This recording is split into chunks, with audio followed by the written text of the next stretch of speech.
चालू हो गया है।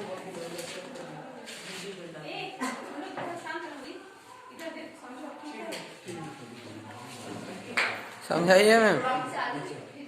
देखिए आज हम क्या पढ़ेंगे, एकांकी का अर्थ और एकांकी की परिभाषा। एकांकी के कितने तत्व होते हैं। एकांकी का अर्थ क्या होता है? एकांकी नाटक का एक छोटा रूप होता है। एकांकी क्या है? जैसा नाटक होता है नाटक की तरह होता है, लेकिन ये नाटक से छोटा होता है। नाटक दिखाया जाएगा सब नाटक की ही तरह करते पर, लेकिन नाटक में ज्यादा पात्र होते हैं, ज्यादा समय का होता है। लेकिन एकांकी में एक ही कोई कहानी होती है, एक ही किसी विषय पर चर्चा होती है, इसलिए क्या होता है? छोटा होता है। इसे दृश्य काव्य कहते हैं। इसे दृश्य काव्य भी कहा जाता है। क्यों? क्योंकि हम आंखों से देखते हैं, जो भी रंगमंच पर इसका प्रसारण किया जाता है हम आंखों से देखते हैं नहीं, इसलिए इसको क्या दृश्य काव्य भी कहा जाता है।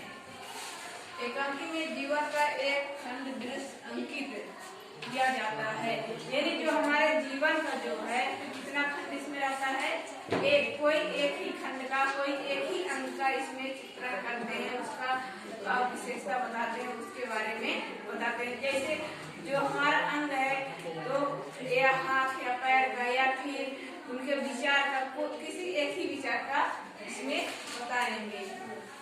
यह स्वयं में पूर्ण होता है। एकांकी का प्रभाव मन के ऊपर बहुत ही सजीव और गंभीर होता है।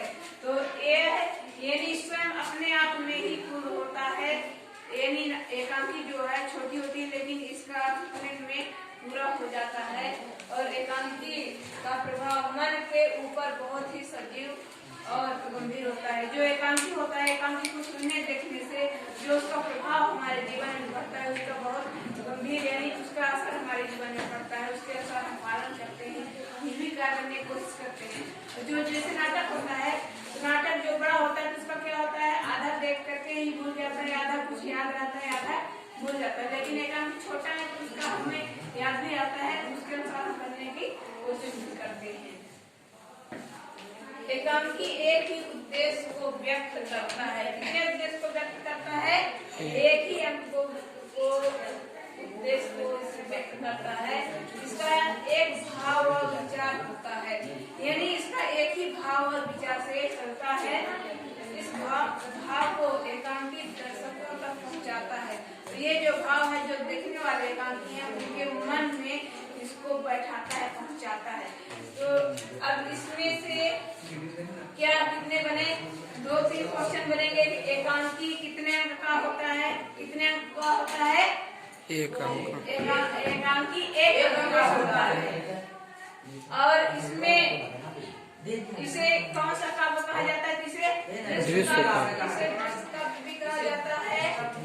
और एकांकी में कैसा चित्रण होता है? खंड काव्य, यानी किसी जीवन के एक ही खंड का उसमें चित्रण होता है, यानी खंड का दृश्य चित्रण होता है और स्वयं में अपने आप में पूर्ण है। और इसका प्रभाव हमें जीवन के ऊपर भी पड़ता है, जो कि इसका जीवन में जो प्रभाव पड़ता है वो कैसा होता है? गंभीर होता है। और इसका एक भाव और विचार होता है, यानी कोई भी जब नाटक या कहानी कहा जाता है तो उसका एक उद्देश्य रहता है, विचार रहता है, उसमें उसके माध्यम से कहा जाता है।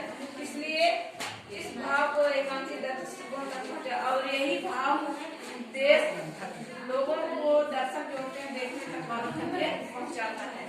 अब ये हो गया एकांकी, ये एकांकी का अर्थ हो गया। अब ये एकांकी की परिभाषा है। तो परिभाषा क्या है?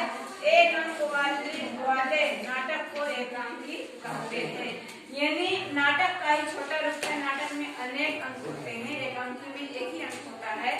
तो ये एक अंक वाले नाटक को ही हम एकांकी कहते हैं। नाटक ही है लेकिन इसमें एक अंक है, इसलिए क्या बन गया? एकांकी बन गया। बकाया है नाटक के ही जैसे।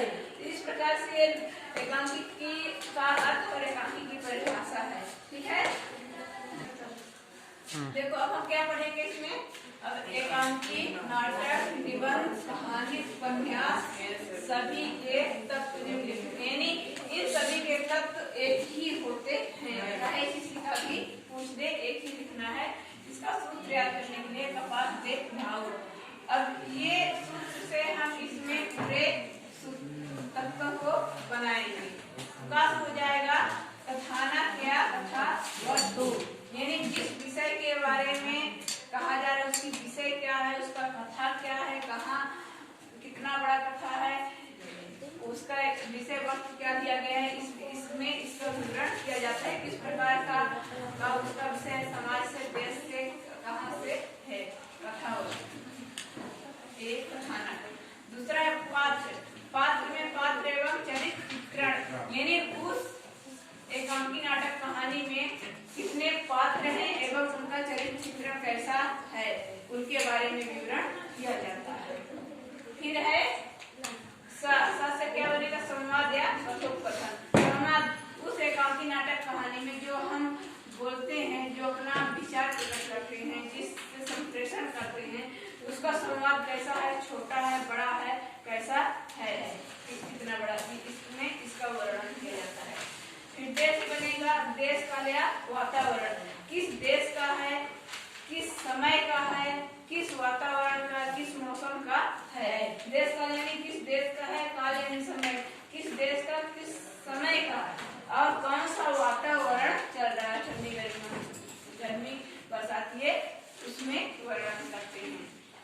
यह भाषा हो जाएगा भाषा शैली, उसमें किस भाषा का प्रयोग किया गया है, कैसी शैली का प्रयोग किया गया। भाषा जैसे अवधी, ब्रज, बुंदेली, बघेली, खड़ी बोली, ये सब हो गए भाषा। और शैली, शैली मृदु शैली, मुलायम और कठोर शैली, इस प्रकार से जो शैलियाँ होती हैं तो शैली। फिर उसे हो जाएगा उद्देश्य या निष्कर्ष, यानी इस नाटक कहानी निबंध को दिखाने के आगे उद्देश्य क्या था, जनता में इसका क्या निष्कर्ष पहुंचेगा, क्या सीखेगी, इसका उद्देश्य हमें समाज से है कि देश से संबंधित है कि परिवर्तन करने क्या उद्देश्य है, उसमें जो निष्कर्ष निकलता है उसका। तो इस प्रकार से ये एकांकी नाटक, निबंध, कहानी, उपन्यास, ये सभी के तत्व एक ही होते हैं, ठीक ना। इसमें यहाँ पे थोड़ा सा ध्यान देना होता है छठवें उद्देश्य में कि अगर एकांकी नाटक है तो इसमें हम उद्देश्य के जगह पे अभिनेता लिख देंगे, ठीक, क्योंकि उसमें अभिनय करते हैं। और यहाँ निबंध, कहानी, उपन्यास, इन सबको क्या किया जाता है, सुना जाता है, पढ़ा जाता है, तो इसलिए इसमें उद्देश्य या निष्कर्ष लिखें, सिर्फ इतना ही अंतर है।